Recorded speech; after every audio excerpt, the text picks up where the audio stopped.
Hello, ఇప్పుడు మనం పాండిచేరిలో ఉన్నాము. ఇప్పుడు మీరు చూస్తున్న ఈ బీచ్ పేరు రాక్ బీచ్ అనమాట.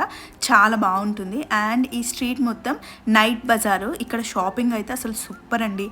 గోవాని మిస్ అవ్వకుండా ఉండాలి అంటే నెక్స్ట్ ఆప్షన్ పాండిచేరి. చాలా బాగుంది. నైట్ బజార్ లాగా గోవాలో నైట్ బజార్ ఎంత ఎంజాయ్ చేసామో ఇక్కడ కూడా.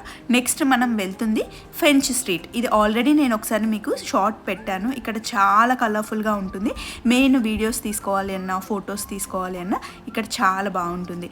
Newly married couple and photoshoot చేసుకోవాలి అనుకునే వాళ్ళకైతే రైట్ ప్లేస్ అనమాట. నెక్స్ట్ మనం పాండిచేరిలో ఇంకొకటి చూడాల్సింది చర్చ్ అండి. ఈ చర్చ్ అసలు ఎంత బాగుందో. నేను గోవాలో బాంబ్ చర్చ్కి వెళ్ళాను. అలాగే చాలా పెద్ద చర్చ్ అనమాట.